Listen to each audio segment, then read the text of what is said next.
Welcome back to the podcast, everyone. You have to excuse my Phoebe voice for today, but I didn't want to reschedule this podcast because I've been really looking forward to it. I'm really looking forward to having this discussion. So you may remember Emily, who is the mind mechanic on social media, and we had an amazing discussion. I can't remember what we spoke about because I think we literally spoke about everything. But we are back again to talk a little bit about we were just chatting before about how everyone's kind of motivation is dipping at the moment, and people are, kind of struggling with the change in seasons and, kind of keeping that proactive approach to their goals. So we're going to be talking about that and talking about, sort of the mindset blocks you may be experiencing. So for those who maybe haven't listened to our previous episode, which I'll link below if anyone wants to go back to that, Emily, introduce yourself. Hi guys, I'm back again. We just couldn't get enough of each other. That's what's happening here. But it's all it is. But I am a nurse and a psychotherapist. So my background is in intellectual disability nursing. And I would have worked there for a very long time, worked in healthcare here in Ireland for kind of 8-10 years. And then halfway through, kind of 3/4 of the way through, went into the therapy side of things and have not looked back ever since, because what I was doing a lot in the disability sector in nursing was largely around mental health and helping people and supporting people with their mental health. I was always so interested in it, and my passion was for accessibility and getting things to people as quickly and easily as it could happen. And then that's where the mind mechanic came from. Now it came, to be fair, I was kind of put out of work for a bit, and it came from being off work for a while, as opposed to I think that push and force out of work kind of made me realize I'm going to start the business, that hard stop. Sometimes I think we need that, even if it's coming from bad circumstances, but that hard stop. Then founded the mind mechanic, and here we are, supporting people with their mental health basically, and their mindset, and just proactive strategies as opposed to kind of reacting when things are already bad. So that is me. Yeah, 100%. And I love what you said as well about, kind of that hard stop. There's a saying that I love, which is quiet the world and the mind will speak. And I think I definitely experienced that during COVID, during lockdowns, and then also going on kind of my own sort of inner journey as such. And really looking to kind of like quiet my own mind. And, with that, you can really connect to yourself and also look a bit bigger picture as well, but we were chatting just before we jumped on, talking about, kind of people at the moment really lacking motivation. And, it's kind of come to that time of year where people kind of feel like they want to take their foot off the gas. And I've definitely noticed this in my clients as such, and not necessarily kind of like a lack of motivation as such, but almost kind of like some more barriers and some more challenges that ultimately they can overcome. I always say there's a solution to every single problem, but it definitely feels like it's coming to that time of year where people are like, oh, there's this and there's that, and I can't do this and I can't do that. So, how would you kind of approach that with, just challenges in general? What's a proactive way that people can, kind of navigate this time right now? So I'd say the first thing, to be honest, is know your own mind, because it's one of those situations when we get into kind of the end of October, start of November, and kind of especially now when we're going into the late November and everyone's like, just take it easy. Just to, sit back, relax, it's 4 o'clock, it's 5 o'clock, the coins down and whatever. And, in your heart of hearts, if you have goals that you're working towards, especially if they're fitness goals and things like that, the day doesn't stop at 4 or 5, and it never will. We have stuff to do, we have things that we need to get done, and just because it's getting a bit darker and things like that, the mindset can be like, it can be a little bit of a confusing time, you know, especially if people as well are also saying, you know, take it easy on yourself now, you'll be firing at all cylinders for the month, or for the whole year. But you see, the thing is that these conversations start a little bit too early most years. And, you know, we're there at the start of November and everyone's like, slow down. And if you do really slow down for 2 or 3 months, geez, you're going to find it hard to get back, you know, because it's going to be such a hard process, because your habits are going to be gone, you know, because in order to maintain the habits, all we really have to do is show up. And it doesn't matter in what capacity you do show up in, it's just that you show up. And, you know, that's the premise of any good habit, is that you just went, even if it was for 10 minutes and it's not the most perfect thing you've ever done, you did it, and that's what it is. So, like, you know, if you're feeding into all that conversation that happens around this time of the year, that we all need to rest, and like, don't get me wrong, we absolutely do need to rest, but balanced rest, you know. So I think it's kind of knowing your own mind, knowing your own goals, knowing what you're working towards, and having that ability to be like, oh yeah, like, I will rest in the capacity that suits me and my goals right now, as opposed to, no, you're right, let's throw it all out the window at 5 o'clock each evening, because there's a whole other half of a day, which is what I'm hearing a lot from people at the moment, is, you know, it's getting dark now around 5 or half 5, like, you know, I'm kind of taken to the couch. And, you know, it's, if you do, then you're missing out on 4 or 5 hours of productive time, you know. So that would be definitely one of the first things, and I'd say you probably see that yourself as well. Yeah, definitely. And my whole thing with my clients is like even, for example, I've had quite a lot of clients getting ill over the last like couple of weeks, like myself included. And my whole approach is like, let's say they've had a week where they've been ill, and then they check in at the weekend and they've not told me they've been ill, and all I see is all their goals not ticked. I'm like, right, that's not how we roll. We don't, you know, I'm not going to say you should tick these off regardless. Absolutely not. However, communicate with me how you're feeling. You know, let's just take a step goal, for example. Maybe their step goal is 12,000 a day and they're poorly and they can't manage that. That's absolutely fine. Let's change the goal. Let's change the box to meet you where you're at. And I see this a lot in my clients. Like, I'll have that discussion with them and they're like, oh, I didn't even kind of think of that. It's very much this, I have to hit this goal approach, or I'm not going to make an effort with anything. And even with like rest with my clients, like, I'll always say, you know, maybe if they've been, you know, a bit poorly or they've got a busy week and they're like, right, but I'm still going to try and get 3 sessions in. I'm like, no. Because when you say I'm going to try, you in your mind have not made up a decision.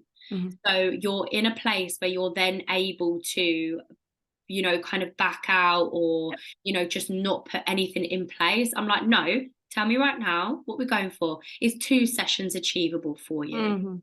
And they'll look and they'll say, yeah, okay, awesome, let's go for that then. We're not going to try and get 3 in, because also, like, even having, I picture it as like having a tab open as such, is like that third workout is like having another tab open in your brain. And regardless, that tab is taking up your energy. So I'm like, I would much rather just have those 2 tabs open and know what we're doing, than have a third tab open and kind of, you know, flirt around the possibility of getting a third session in. You know what I mean? And this whole kind of rigidity, is that a word? Rigidity. Rigidity. I couldn't even think of it either. It's like, rigidity. I can't say it. Rigidity. I literally can't say it. You know what I mean? I do. Yeah, around like the you know, the daily intentions. I'm like, look, your intentions will change. And I think that's one of the biggest challenges I actually, you know, kind of see within my clients, is this mindset of, you know, just it has to be this way all the time. I'm like, no, there's going to be days where you can't do 12,000 steps. So instead of, you know, going, oh, I'm a failure, it's like, no, let's move the goalpost, because you're you know, it is such a, you know, it is such a journey, and it is a process. And, you know, you've got to accept that there will be times where you're ill, there will be times where, you know, the goals have to change, and people need to be okay with that. And I think, you know, you've covered it fairly well there, but that is, you know, a big problem. And I imagine, you know, if anyone is listening and they have tendency for perfectionism, they've just been called out to no end there. But that is, you know, what happens in this time as well. So that was like, you know, number one that I see with people is this lack of motivation because they're kind of heavily influenced by others. But then the second part is the lack of motivation because they haven't managed their expectations. And then we run into all these problems, and exactly like what you explained, it's, you know, oh, you know, like I was getting 3 or 4 workouts done there like a couple of weeks ago, and now I'm not getting them done. And yeah, you're not, because we're going into Christmas season, all your family's home, you haven't seen them in years, and all of your friends are trying to meet up with you. You have so many social events in the calendar, you can't keep up. You're seeing all your nieces and nephews, the rest of your family, extended family. You're doing all these things that you don't usually do. It's a different time of the year, so you have to manage your expectations differently. And it's not the case where that means that's a bad thing. It's just that you have to be a better organized person and kind of, okay, I have to look at this now with a logical brain. And, you know, if you do have work and then after work you're meeting a friend, then no, you're probably not going to fit in a gym session in there. It's logically and realistically, you're not going to do that. So there's no point then in saying that you are. And, you know, like what you said, kind of keeping the tab open, because what that does, that tab open business that you spoke about, that is one of the biggest fuels of the fear of failure. And that is one of the biggest things that leads people to think that they are a failure and also fear doing anything. So when people are really afraid of, you know, making progress or doing something, or, you know, being like, oh, I don't know, I don't think I can do that. That's why. It's because they've set themselves up so many times for failure that they've done it, and they've been like, oh, well, look, sure, I was supposed to get in 3 workouts last week and I said I'd do it and I didn't do it. And the expectation was actually way too high at the beginning. You set yourself up for failure. It was a little act of self-sabotage that you did. And now you're using it as evidence that you are a failure, and you're not. You know, that expectation was wild and you were never going to get there, you know, and you were never going to be able to do it. But you didn't manage that expectation. Now you're in an all or nothing thinking mentality, where now, because you didn't get the 3rd session done that you could never have gotten done in the first place, equals you're a failure. So, you know, when we don't manage our expectations, all it does is fuel that belief that we're not good enough, that we can't do it, that we're going to get in our own way, all this kind of stuff. And that leads then to the fear of doing anything. And, you know, it can start small. It can start like, you know, where you maybe in 3 weeks time, then where you're kind of afraid to even do one gym session and you don't know what's after happening. And you're like, oh, I don't know, I just can't bring myself to go. And this is what's happened, is you've set the expectation and the bar so high, you can't even see the bar anymore, and you don't know how to get there. It's too far away. And now, as a result, sure, what's the point of doing one session when the expectation that you've put on yourself is a million miles down the road? That one session is going to touch off what you see as success, you know. So it's pulling that bar back down to where you can actually see it and being like, okay, you know what, I can see now how I'm going to get this done. And, you know, imperfect action is always going to be better than no action at all, you know. And I know that's a very famous saying, but, you know, it is the truth. It's better done like in a terrible way than not done at all. And that's because if you do it, you'll end up building a habit. If you don't do it, you cannot maintain a habit. And then what happens when we don't maintain a habit? We tell ourselves we can't do it. We tell ourselves we're not good enough, and we believe that. And what happens when we believe it? We don't do anything. And that's the kind of problem we move into in these kind of winter months, is we do take a little bit of the foot off the gas. And that's natural. But you also have to come to, first of all, acceptance with this is the time of the year that I'm dealing with. These are now my goals for what I'm doing. I still have the same goals, but maybe not the same frequency and volume in which I used to have. And maybe they change every week. So yeah, I was banging out 3 sessions a week there on the trot for 8 weeks. Now going into November, December, will I be able to do that? Absolutely not. Everyone wants me. I'm very popular. Everyone wants to see me, you know. Everyone wants a piece of me. Everyone wants a piece of me. So, you know, the gym will have to take, and it's priorities as well. Like, you know, a lot of us sort of prioritize family time and friend time in November and December, because I know myself, some people come home from the likes of Australia or, you know, across the world, and they come home and you have 2 weeks to see them. You're not then going to be like, you know, I have my gym sessions way more important than you. If they're able to see you on a day, you're going to see them, you know, your priorities will take hold. But then it's kind of looking into the next day then and being like, okay, so I did have a schedule for the Wednesday. My friend's actually available on the Wednesday. I'm going to spend the day with them because that's my priority. However, this is still a priority of mine. So where else can I fit it in? And what else can I do? And it's not going to, Jesus, sure, if I see her, that's it then, I don't know gym ever again. It's that's the all or nothing thinking that we can slide into this time of the year. That's a dangerous way to be, because there's no problem solving in all or nothing thinking. There's no problem solving whatsoever. We just go to, fuck it.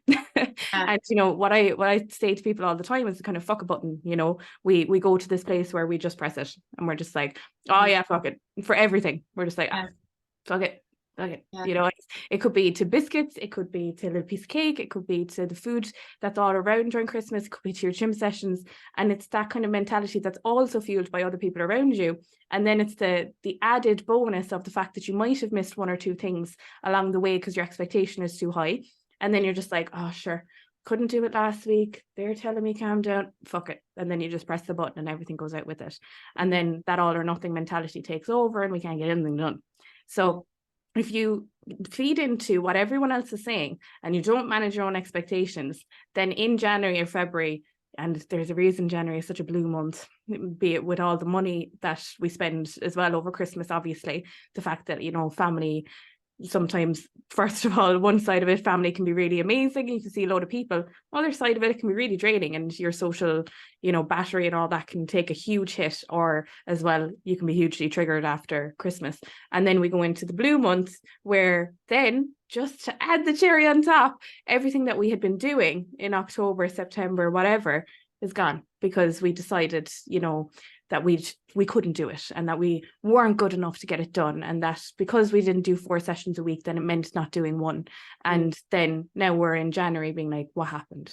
Yeah. And we don't need to do that, you know, everything in moderation, everything, you know, can be pared back, and there's a lot of hours in a week, a hell a lot of them, you know. So it's not that, you know, your friends, your family, or your Christmas events or work is going to take up all of that. It's not, you know. So it's paring back. Maybe, you know, you do an hour session in the gym and that's what suits you, but maybe now it won't for the next 2 months, and what will actually suit your schedule is paring that back to a half an hour.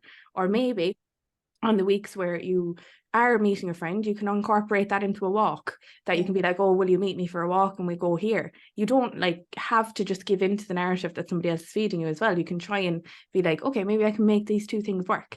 And people love doing things together. It's such a lovely thing to do, you know. It's a huge part of connection, you know. So it doesn't have to be that you scrap everything. It's okay, I'm moving into problem solving because I know when I go into the black and white and the all or nothing, I can't problem solve there. So, okay, I don't want to scrap everything here. So what can I do? It's not focusing on the can'ts, because that's where we always go. And when you're talking about kind of sickness and injuries and setbacks, that's one of the first things to think about.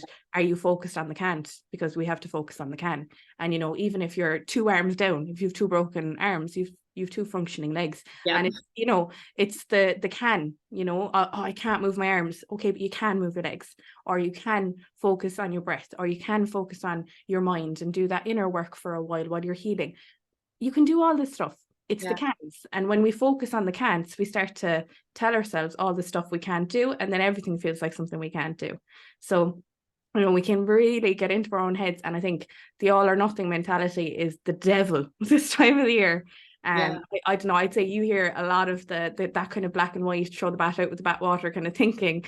And it's like, it's just scrap then, because, you know, I know I work with a lot of coaches, and I know that the last thing that people do is tell their coaches as well that they're afraid of the failure, or that they're, you know, oh, you know, I actually didn't get my workout in now. What they do is they usually kind of hide it, or like kind of put it in a covert way, or else they say, oh yeah, no, I'll do it now next week. Absolutely shaking with fear at home, but not communicating that with their coach who can help. Yeah, 100%. And that's one of the biggest things that I really, really cannot stress enough to my clients, is like communication. Like, because, and the thing is with me as well is, especially the last couple of years where obviously I've grown and developed and have a lot of other tools and skills in my toolbox as a coach, like when a client, you know, if they haven't got a workout in for whatever reason, I'm like, okay, cool, why was that? It won't just be try again next week. You know, it's like, okay, cool, why is that? You know, was it lack of preparation? Maybe we need to implement a goal of planning your week on a Sunday. You know, was it, you know, what happened? You know, let's figure out what the challenge was so we can actually find a solution together. You know, maybe it is just and obviously I have mine and I sell them, but like my productivity journal, I cannot stress how the clients of mine who have a journal, whether that be mine or a notebook, but mine's pretty great, they achieve far better results and feel more positive and, you know, really help change their mindset more so than the ladies who don't. Because, you know, it's like earlier when you said about, you know, oh, my friend's free now on Wednesdays, so, you know, I'm going to see them instead. Like, that's where, you know, something like a journal, like one of my journals, or even just, you know, planning out your week on a bit of paper loosely as well. You know, it doesn't have to be, because I think some people push back on structure. Maybe we can talk about that in a minute, because that's something I'm very interested in. But like, you'd say to some people, you know, about, you know, I'll say to people, right, let's implement a goal of planning, and they're like, oh, I don't really want to plan. And it's like, but then you're going to be fucked, because and as well, it's like, when you've got something physical in front of you on paper, where you can clearly see the other days, you know, you can see your busy days, and because we're all guilty of it, we all try and cram in as much as possible on a Wednesday, Tuesday, feel burnt out by Wednesday, and then, you know, again, the motivation dwindles off. Like, and it's like, if you just planned your week and also saw days as equal, not it's Monday. Monday is the day where I fix my whole entire fucking life, and Sunday is the day where I do fuck all. Like, it's so important, and I can't stress this enough for mums, because I see this a lot in clients of mine who have children, or, you know, even clients who have a busy job, but like, on the weekend, for example, if you're a typical kind of in the typical kind of role situation with mothers, let's say you've got a young child, you're probably at home with the kid Monday to Friday, and your partner's working, and then he's home or she's home Saturday, Sunday. And I always say, right, use these days as some time for you. And they'll say, oh yeah, but, you know, it's our first, you know, I want to spend some time with my partner, a family time. I'm like, absolutely, 100%. But you can give yourself an hour in the morning to go to the gym and get a coffee, and come back feeling happy, feeling like you've had some separation from the child as well, which is so important, and working towards your goals, you know. And I think when I became a mum, I had to adapt. And I think, honestly, I love coaching mums, because they are so much more adaptable, because they have to be, you know, and it actually shows them how much possibility they have, and how much they can actually get done, you know. And I think it comes back to, you know, our mindset and how we almost like perceive time as such. Like, on the weeks where, you know, let's say excuse me, let's say Bear has a day off school, and I'll have a minute where I'm like, oh, how am I going to get everything done? I get everything done, because you adapt. I spend less time scrolling social media. I move my days around to fit and to work. And it comes back to having that flexibility, which I think a lot of people really struggle with. Yeah. And I think there's like nearly a caveat to what you're saying as well, is that 100% mums are the most adaptable people in the whole planet. I love working with mums, because they're just like, I can do this and this, and then in the next 10 minutes you're like, Jesus, it's amazing. They just want to get things done.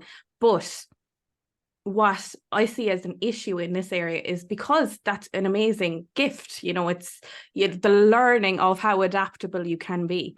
But then when you get to the evening, it's accepting the other things you didn't do, and it's accepting maybe sacrifices that were made, and it's accepting that, you know, this is the way that it was, you know. So when it comes to when I'm working with moms, the mindset can be the hardest part for them, because they're like, oh, I'm guilty, I didn't do this, I feel guilty over that, you know, I didn't prioritize myself, I didn't get that done. And you're never going to get it all done. And, you know, I was only recently talking to a kind of new mom around this the other day, and she was like, oh, you know, like, I feel so guilty because, you know, yesterday I was cleaning the house and I was doing all the stuff that I needed to do. But then, you know, as a result, I didn't really play with my kids that much, you know, and I didn't have all the fun that I wanted to have with them. And that's reality, right? So what I would always kind of say to people is, you kind of have to pick one and then accept your choice. So whether it's even the whole day or half a day, you're either fun and present, you're either productive and fully going and getting things done, or you're organized. And you're never going to be all three. It's impossible. You can't show up as all three. That's three completely different eras and themes. So if you go into the day being like, I'm going to be fun, productive, organized, productive, I'm going to get fun, and I'm going to be present, it's just chaotic for your own mind. And then that leads to that guilt in the evening. So it's kind of owning what you've decided you're going to be that day. And you can't do it all. And moms are amazing and they can do so much, but they can't do it all. So maybe you're not as fun and present as you usually are with your kid, but the house is clean and you've dinners made for the week and you've got so much done that you can now be fun and present tomorrow. And as a result, you can show up in that way. And then the guilt can kind of go, so it's owning that and accepting you cannot be all things to everyone all the time. But planning is a huge part of that as well, because you can kind of plan that in a way as well. Monday is my productive day, Monday is my fun day. And I know myself, the way I do it with people sometimes is, okay, let's look at your week and let's assess your energy levels, so what goes on for you during the week. So I know myself, I don't have any kids, right?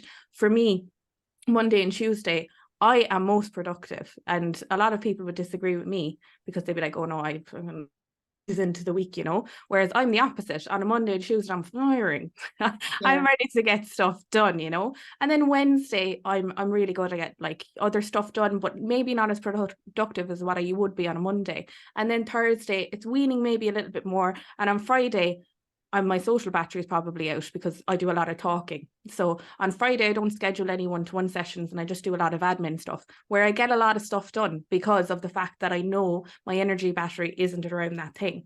So it's not that, every day is going to be the same, and it's not that you're going to fix everything on a Monday, because Monday might be the day that you have the least amount of battery available to you.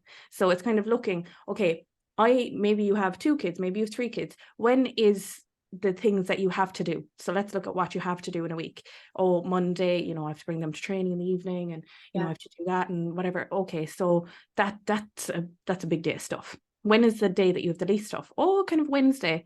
Okay, and is there someone home who can look after the kids? Oh yeah, my partner's home. Okay, so what can we do in the evening for you that evening? How can you communicate that support that you need that evening and make sure that that's something that becomes routine for you, that you get that? Because we all know that we've, and I hear from people all the time, every mother would die for her kid. Every mother would throw herself in front of whatever for her kid. But you do also have to question, would you be there, and would you sacrifice being healthy and showing up in the best version of yourself for your kid as well? And that's, equally as important. We all would die for them. I'd die for any random child that ran in front of me. We'd all die for the kids, but it's showing up for them in the way that you want to show up for them. This is sometimes the sacrifice you need to make, which is not being there for an hour in the evening, asking somebody else to put them to bed, that kind of thing, where that's not going to impact them that much, but it would impact them how much you show up in that kinder, softer, bubblier way the next day by making some time for yourselves the night before. And it's that problem solving that you can only do on paper. And you probably saw I put up a reel yesterday about kind of journaling and why it's important. And I think the analogy is good, and it's very relevant to what we're talking about. So I'll throw it out there for people who are listening. So, if people are wondering, should I plan, should I schedule, should I journal? And, you don't know whether you should, then if I was to ask anyone to do 5 + 5, everyone would be like, 10. That's really easy. I'm like, God, and they'd roll their eyes, right? And so smart, it's fine, right? And then they'd move on and be fine, be totally fine. But then if I was to say, oh, will you also just add up there 364 and 5,814? People would be like, yeah, I will, but I need a pen and paper. Yeah. And logically, what you need the pen and paper for is because you need to start working it out. So you have the 500 whatever and the 3,000 whatever, and you're like, 4 + whatever, and then you're doing it bit by bit. And some very smart people might be able to do that in their head, but most of us can't. We need to write it down and we need to see the logical next step.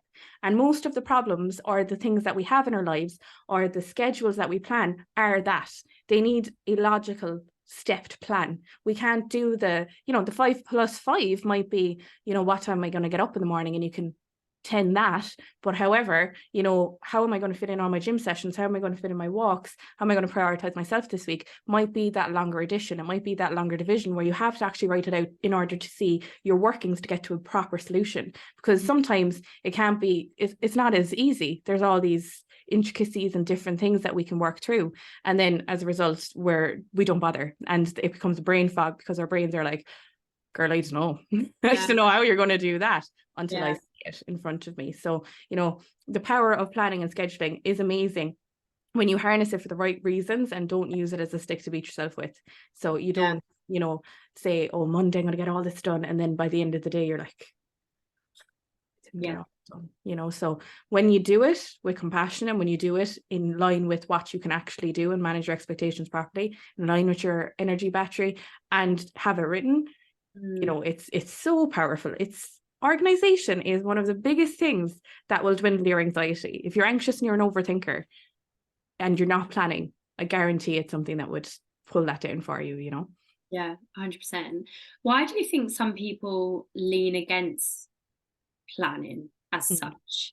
Yeah, I think it's because some people don't know how to do it, and that's usually the kind of feedback I get from people is, you know, they've done a plan before and maybe they've mismanaged their expectations. So then they're kind of afraid of planning, and they're kind of like, oh, you know, sure, anytime I plan, it goes tits up. And you're like, yeah, that happens, you know, and it's that acceptance around, no, the plan is never going to be exactly what you plan. Like if you plan for a week, I guarantee by Monday, everything in that plan is going to change, you know, because life brings a load of things, you know, people get sick, your kids get sick, you know, there's things happening at school, there's all this other stuff that comes up like 6 hours before, and you're like, oh my God, if I knew this at the start of the week, I could plan this in. And if you go into that kind of mentality with it, and it's kind of like, oh, you know, everything's gone now, what am I going to do? Planning is not a nice place to be. Whereas if you have the mentality around it that, oh, you know, okay, so I have a parent teacher meeting tonight that they only told me about today, right? Okay, so that means that the gym session that I scheduled, I'm going to have to move that. Is there a place that I can move that logically in the rest of the plan? It's just adaptability. And as new moms and moms who've the veteran moms, then, you know, you're very adaptable. But when it comes to adaptability for yourselves, sometimes the mentality is a bit different. So it's kind of, you know, I'm hugely adaptable. I can do anything. I can do all this stuff. I'm amazing. You absolutely are. But when it comes to doing stuff for ourselves, it's the prioritization of that. So then something comes up and they're like, oh yeah, no, the gym isn't as important because I'm not important. You're still very important, and you're still a part of the plan. It's just maybe it's not this evening, and that's okay. You know, so it's okay. So it's not going to fit in this evening. When will it? And you know, when people approach the plan that it has to go the way that you plan it, you're never going to succeed, you know, because it's going to change, and it's going to be so volatile. You're going to wake up one morning and you're going to be like, oh my God, the world has changed. And there's a pandemic and all of these things happen, you know, and the world just changes every day. And so does our lives, because we've all these things. We've too many moving characters. We've the people who are in our lives. We have our jobs. We have all of this. Like you could be at work and somebody could be like, oh, you stay on for an extra 2 hours. That fucks up your day as well, you know. And it's kind of having that understanding that, okay, you know, this is a blueprint, this is a first draft, and treating every plan like that, as opposed to being like, okay, this is how it has to go. Because if you treat it with that, again, we're back to it, the all or nothing mentality, that's when one thing goes wrong, the plan is gone too. So if you treat it as, okay, this is kind of a rough draft of what I think the week might look like. And because with the information that I have right now, and if more information arises to tell me different, okay, I'll have a look at it then again. And that open, curious mentality of, okay, everything is just going to inform this plan more. Everything that comes after this is just going to make it. Because I think that's the biggest downfall, is what I hear people being like, sure, plans never work. No, they do. It's just the first plan you make probably will need a little bit of changing, and you're just adverse to changing it. So that's usually where I see people would fall down on planning or be afraid to do it. 100%. And then it's also like, if you have set your expectations too high, which I definitely see within clients, you know, within, you know, what they want to achieve. And my whole thing is, and I'll have this discussion with them, is like, okay, cool, you want to achieve XYZ, that's probably going to take you doing these things. Mm-hmm. Can you do these things? Can you commit to this level of whatever that is, frequency of training, steps, whatever, and if the answer is no, okay, cool, that's absolutely fine. What can you achieve? And we'll do our best with that time frame as well. And I think, in terms of like results, I've got a quote in my journal, and it's one of the most underrated things you can do for your progress is giving it time. Mm-hmm. Something along the lines of that, because time, I think, is a massive factor that people don't, we know it takes time, but people are also like, well, I'm putting in all this effort, and it's like, yeah, but you're forgetting. I always say, like, time is like it's like a part of the sum. You can't just have 3 and 3 and equals 6, and you need the plus. Yes. You need the time aspect of it as well. One thing I wanted to pick your brains on a little bit more about is like procrastination. Because obviously, and I'm finding with a lot of these things that we've spoken about, the fear of failure, and the all or nothing mindset, and they almost kind of like roll into one as such, or it's like this influences this, and then that influences that. But procrastination is something that I can see a lot, and I can even see it in myself at times. And generally the times where I'm procrastinating are when I'm avoiding something, and I think avoidance is, again, like a challenge that I see within my clients. Like, instead of dealing with a challenge and communicating that to me sometimes, and again, there's deeper reasons as to why maybe they feel that they can't communicate, where they have communicated and it's kind of they've not been given the right support or whatever, but then they just allow it to continue. It's that avoidance of, oh, I'm struggling with this, so instead of actually dealing with it, I'm just gonna turn away and procrastinate. How do we go about that? Yeah, like, if you think about it, what you said there is so logical as well, even when you say it out loud, because it's no doubt that avoidance brings about a hell of a amount of shame. And with that shame means I'm not going to communicate that, because I don't want anyone else to know how much of a shame void I am right now, and like when people procrastinate, it usually is due to the fear of failure, or sometimes fear of success, if we're self-sabotaging, and it's this kind of, it all goes back to the belief system, and always will. And if it is a case where people are afraid to ask for help around this, it's usually because they think that asking for help is some form of weakness, and there's some belief in there that if I have to ask for help, I'm not doing well, or if I have to ask for help, I'm not doing good enough, or I'm never going to be good enough. And it's making sure that that's not part of your belief system if you have a coach, because Jesus, you're never going to ask. The reason you have a coach is to ask for them on your tough times, and if you have some kind of inherent belief that you've learned along the way that asking for help gets you in trouble or it makes you weak, then that's going to be something you have to address first. But with procrastination, the thing I would always say to people outside, right? So if we're talking outside of the realms of kind of trauma and the avoidance because it's really triggering, then if we're talking about kind of avoiding daily tasks, whether it be the gym or walking or getting things done around the house, or just that kind of day-to-day procrastination, what I would always say to people is you're probably procrastinating because the task is too big, right? And our brains are like a little toddler, and if you're communicating something really big, it's kind of looking at you and it's like, what? Like, where do I begin? I don't know. Like, you're not after giving me any instructions here. So if you then say something like, if I'm sitting here now and I come off this and I'm like, I must go to the gym, my brain's gonna be like, jeez, right, okay. Because first of all, that language is really kind of gruff. It's like, you have to do that now, and it's immediate. It's an urgent response. So my brain is going to hook up with all my nervous system, and it's going to be like, get her going, get some of that adrenaline and cortisol going, because she's got to do that now. She's after saying we have to do it, and if we don't do it, it's going to be problems, and what's going to happen if we don't do it? So the language is the first part that's really important, is what you're saying to yourself. So if you're saying things like, I have to do this, I should have done that, then first of all, the have to is going to lead to an increase in cortisol and adrenaline because you're going to try and fuel yourself into it. But then the should leads to a hell of amount of shame and that hiding away and avoidance for the next day. So it's that language piece first. And if you are someone, and I know there's going to be loads of people who are listening who do this, because I do it myself sometimes, but I catch myself on it now. If you are someone who does it, there's going to be a period of your life, or not a period of your life, a area of your life that you do this in the most. And I know a place where I'll do it a lot is work, you know, so I'll say things like, oh, I should have sent that off today, or I should have done that now and I should have that finished. And then I'll say, okay, no, I have to get that done now tomorrow. And then as a result, I wake up in the morning and be like, oh, Jesus Christ, you know, the weight of the world is on my shoulders. It's huge. It's massive, you know, because you're after telling yourself, I have to.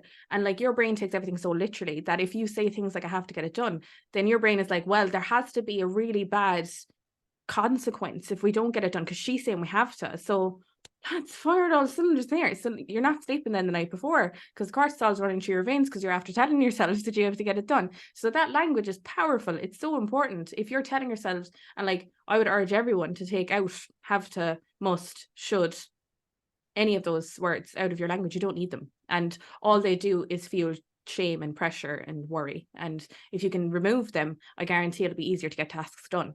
But then the kind of like marriage of that as well is that if you're saying to yourself something like, I have to go to the gym, that's a massive task. Like it's not a huge task at the end of the day when you get there. But what it is the gym is 900 tasks ahead of where you are right now. So you're in the kitchen, still in your pajamas, and you're just after your coffee. You're nowhere near the gym, you know. So well, your brain is like, I have to go to the gym. Good girl, you're in your pajamas, and you're free. And your brain is starting to panic, being like, I don't know, we've too many things to do now before you get there. And then it's like, okay, what one do you want me to do first? And then it starts to panic because it's like a child. It's like, no, I need the instructions.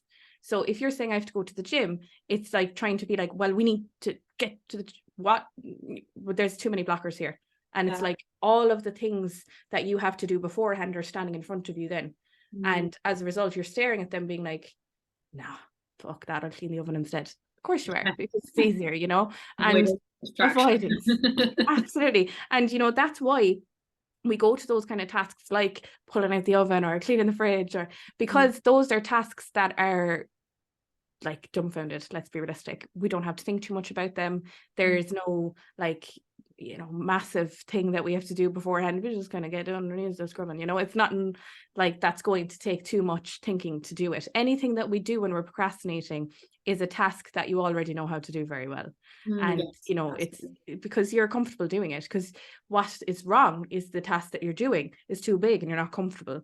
And then you're not actually going back. So what I would always say to people who are in procrastination is go to the 1%. So if you're procrastinating, so if you find yourself over by the oven and then you're like, I've done it again, I'm here, I'm procrastinating, it's just ask yourself, okay, what was I going to do? Okay, I was going to go to the gym. Okay, what's 1% of that task? Oh, right, okay, so maybe if I change out of my pajamas into my gym clothes, okay, that's 1%. What's after that? If I get my gym runners, if I fill my water bottle, if I get my keys, if I get into the car. And that's how simple the tasks need to be, really, for your brain to understand them. Because if the tasks get any bigger, it's like what we talked about with the journaling. We're going into the long edition, and then we need a little bit more of help to kind of figure out how to get there. It's not as simple as the 5 + 5, and your brain can't break down any bigger than that. You know, it's just kind of like, no, I don't know, we can't do it, forget it. And it goes into that kind of avoidance mode. So if the task is too big, you're going to procrastinate. Go back to the 1%, kind of figure it out from there. But also the narrative around that is going to cause you pressure and guilt. So if you're saying shoulds, have tos, musts, you have to remove them in order to get to your goal as well. Because if you're saying, you know, I have to go to the gym, it's crippling. You're like, okay, what happens if you don't? Are you going to die? Because that's the way that your brain's kind of taking it, you know. So it's being kinder to yourself in the task at hand, and also being realistic about what the task at hand is, because the task isn't actually that you have to go to the gym. It's that you know, you're still in your pajamas, and it's probably good if you get dressed. And we'll start there and we'll build up the 1%. And what happens then, and you know this, I'd say very well, is when you go and you put your gym clothes on, that's one little win. When you go and you put your runners on, that's one little win. And every single thing up until you grab your keys and you get into the car and you start driving, you've won 6 or 7 tasks. So when you're on the way to doing this, you know, you're like, I'm absolutely amazing. I can do this, because you've already like banked in a load of wins. So, you know, if you're procrastinating, you're either being really mean to yourself, and probably the task is too big. Go back to 10% to be kind. Yeah, 100%, 100%.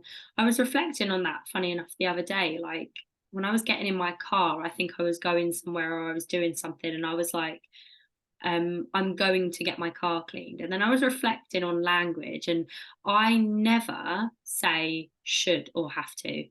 And often the times that I maybe have and I'm aware of it is when I am feeling quite anxious.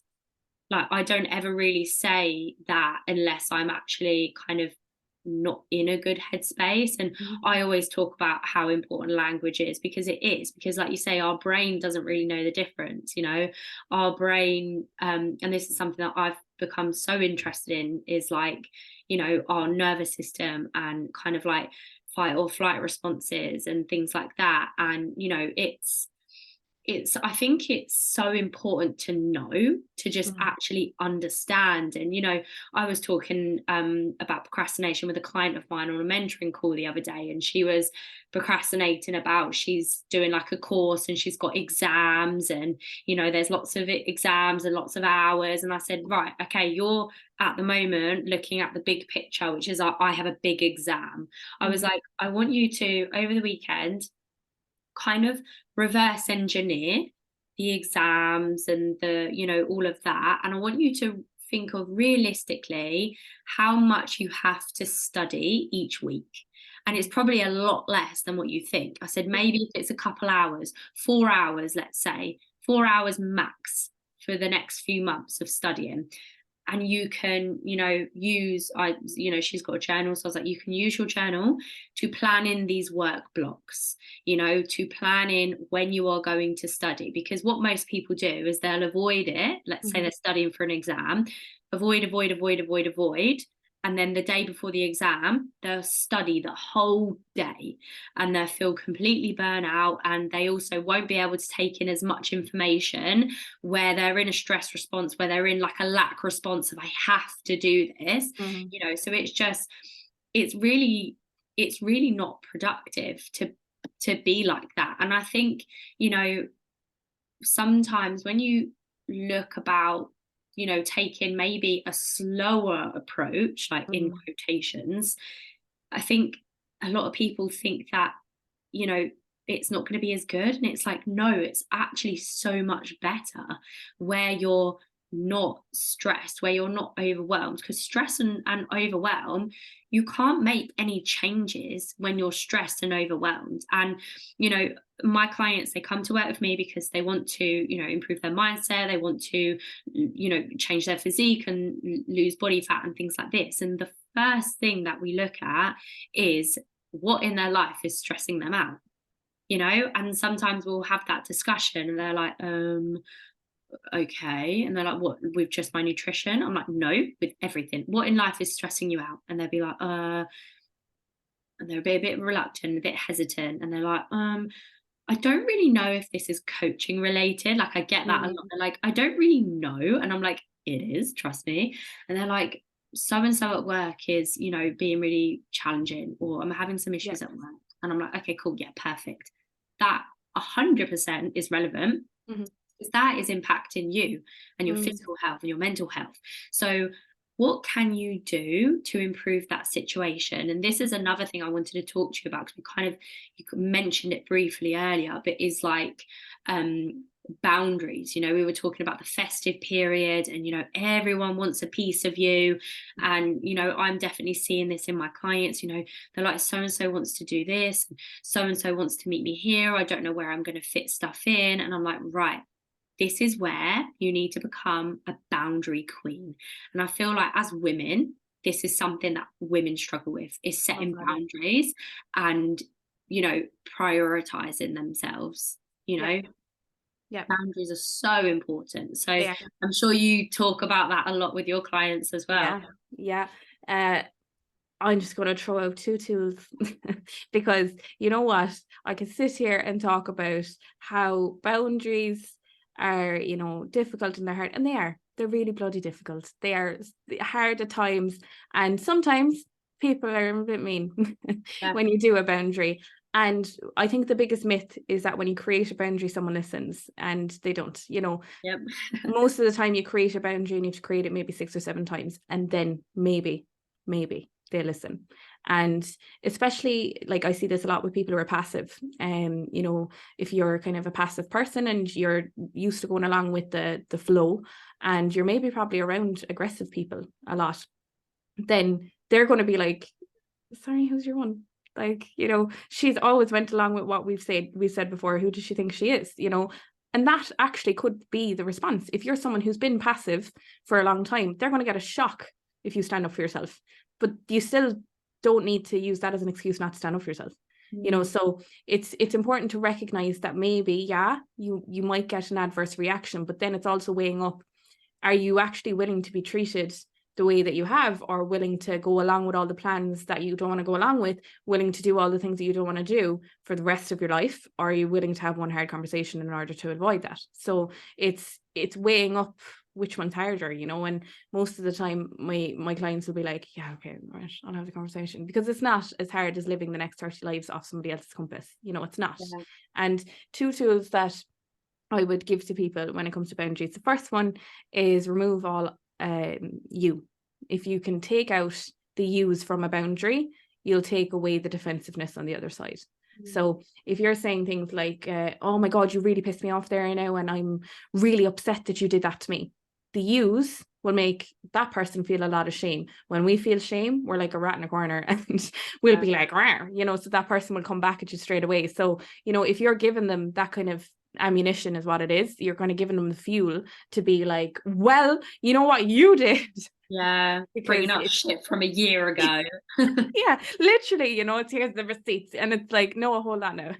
And then it turns into a conflict. And that's what people's biggest fear. I've done loads of talks on boundaries and communication. The biggest fear everyone says to me is, I can't stand conflict. Boundaries aren't supposed to be conflict. Boundaries are a communication of need. It's not a communication of conflict. So, if you're conflicting, you're communicating the boundary wrong, It's the door opening. Yeah, my friends. Are you all right, Han? Can you push it?